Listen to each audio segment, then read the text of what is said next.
जय माता जी, राम राम चा। मेरे समस्त छत्तीस कौम के भाई बंधुओं से निवेदन करना चाहता हूं कि जो अभी दयावटी में फर्जी रजिस्ट्री जो प्रकरण हुआ है वो हमारे दयावटी के लिए बहुत ही निंदनीय है और हमारे लिए चिंता का विषय है, क्योंकि हमारे दयावटी में पहली बार इतना बड़ा कांड किसी अपनों ने अपने लोगों के साथ ही किया है। इसमें हमको चिंतन करने की जरूरत है और वो हमारे लिए चिंता का विषय है।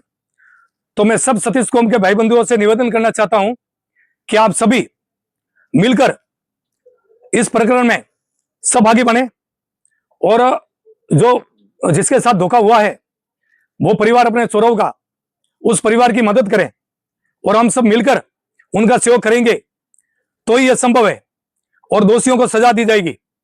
क्योंकि ये भूमाफिया अपने एरिया में अनाप शनाप भाव बढ़ा रहे हैं प्रॉपर्टी का और लोगों के खेतों को खरीदी कर रहे हैं, भाव बढ़ा रहे हैं और मार्केट में देशावर जाके जो भाई बंधु कमा रहे हैं उनसे पैसा हड़प रहे हैं। और ये पहली बार ऐसा कांड नहीं हुआ है, उन्होंने छोटे मोटे कांड को तो कई 10-12 कांडों को इंजाम दिया हुआ है, लेकिन ये पहली बार जो सार्वजनिक रूप से जो ओपन हुआ है कांड, ये पहली बार बड़ा 5,51,00,000 का ये कोई कम राशि नहीं होती है। ये हमारे दयावटी के क्षेत्र के लिए और जालोर जिले के लिए ये शर्म का विषय है। हम सभी समस्त छत्तीस कौम को मिलकर ये मैटर को सुलझाना पड़ेगा, तो पैसा दिलाना पड़ेगा जिनका मेहनत की कमाई के पैसे हैं, जो इन्हीं भूमाफियाओं ने जो हड़पे हैं, धोखाधड़ी का मामला किया है, धोखाधड़ी करके वो पैसे हाइजेट किए, वो पैसे अपने को सबको मिलकर इनका सहयोग करना पड़ेगा, वो पैसे दिलाने पड़ेंगे। आज ये परिवार भुगत रहा है, ये जगमाल सिंह का परिवार है, कल ऐसा ना हो कि और कोई भुगते और दूसरे जगमाल सिंह और वो है। इन भूमाफियों को जब तक हम सबक नहीं सिखाएंगे तब तक ये अपने गई गुजरी हरकतें करते रहेंगे और ये इनका धंधा ही वो है घटिया लोगों का, जो सीधे साधे लोगों को फंसाने का और प्रॉपर्टी का अनाप शनाप भाव करके खरीदने का और बिक्री करने का। ये तो इतने करोड़ की है, ये इतने करोड़ की है और वो लोगों के गले डाल देते हैं, बाद में पता लगता है कि उसके आधे पैसे भी नहीं आ रहे। ऐसे ऐसे तो इन लोगों ने 10 कांड किए हैं। ये सारे भूमाफिया एक ही हैं और सब मिले हुए हैं। इतने बड़ी जो साइला में तहसीलदार के सामने फर्जी रजिस्ट्री करवा दी, क्या उस टाइम में तहसीलदार की आंखों पे पट्टी बंधी हुई थी? क्या वो दिखती नहीं थी उसको? और उस तहसीलदार ने 24 घंटे के बाद खारिज कर दी इन भूमाफियों के इशारों पे। क्यों खारिज करने का हक उसका क्या है? उसने म्यूटेशन भर दिया है तो उसका राइट ही नहीं बनता वापस खारिज करे म्यूटेशन, क्योंकि वो तो कोर्ट से जांच का विषय हो जाता है। अगर तुमको उस टाइम में आदमी रॉन्ग था और रजिस्ट्री कराने वाला फर्जी था तो तभी नहीं दिखा और 24 घंटे के बाद दिख गया फर्जी है। अगर फर्जी दिखा तो कोर्ट में जांच का विषय बनता है। तहसीलदार कौन होता है? रजिस्ट्री को कैंसिल करवाने वाला और म्यूटेशन को खारिज करने वाला, और तुरंत जाके पुलिस चौकी को कंप्लेंट कर दी।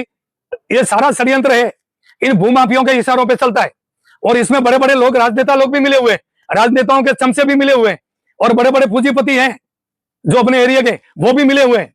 इन सबसे मैं कहना चाहता हूं और ये चेतावनी समझे, हमारे बूढ़े बुजुर्ग जो समाज के हैं गणमान्य, उन्होंने सोमवार तक का टाइम लिया है। अगर सोमवार तक ये मैटर नहीं सलटा तो फिर ये मैटर दूसरों के हाथ में चला जाएगा और फिर ये पछतावे के सिवा तुम्हारे पास कुछ नहीं बचेगा। और हमेशा से तुम तो छोड़ो, तुम्हारे आने वाली पुस्त के भी ये जो भूमि के धंधे कर रहे हैं ना, प्लॉटिंग का, ये करने भूल जाएंगे। ये कभी मत सोचना कि इसका कुछ नहीं होने वाला है, हम पैसा खा लेंगे, हम पैसा ढकार लेंगे, ऐसा कर लेंगे। ये कभी होने वाला नहीं है और ये तुम्हारे लिए इशारा काफी है, समझ जाओ।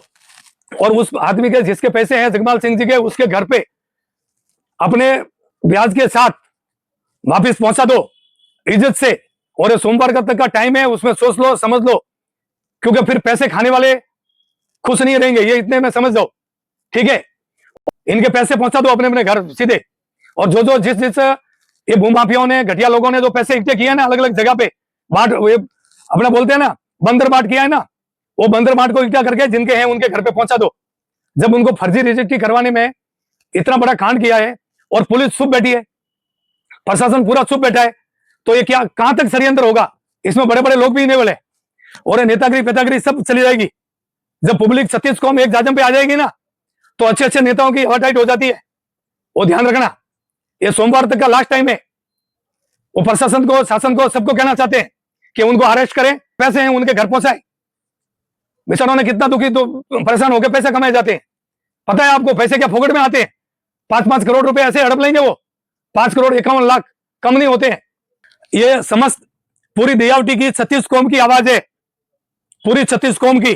और मैं तो 36 कौम से सबसे कहना चाहता हूं, आज इन भूमाफियाओं के बलि का बकरा जगमाल सिंह बने, पहले कई लोग बने और कई लोगों ने बेचारों ने जाने दिया कि कौन इनकी झंझट में पड़े। जो भी धूड़ पट्टा किया ले लागे, किसी को प्लेट दिया, पैसे नहीं दिए, किसी को पैसे के बदले में कुछ भी दे दिया, किसी ने 20 लाख रुपए दिए तो 5 लाख का प्लॉट 20 लाख का बोल के टिका दिया। ये कई कांड किए इनके, और इनके सारे कांड बाहर आ जाएंगे, ये ध्यान रखना। पूरी दयावटी राजपूत संघ के बैनर तले जिस दिन मैदान में उतरेगी और ये युवाओं की आवाज जिस दिन बुलंद होएगी, तो शासन प्रशासन को भी जवाब देना भारी पड़ जाएगा और भूमाफियाओं को तो छुपने के लिए जगह नहीं मिलेगी। वो ध्यान रखना पूरा, ये चेतावनी समझो हमारी। दयावटी की दाढ़ तुमने देखी कोनी, और आज भी रजवट रजपूती खादी कोनी, वो ध्यान रखो। जय माता जी।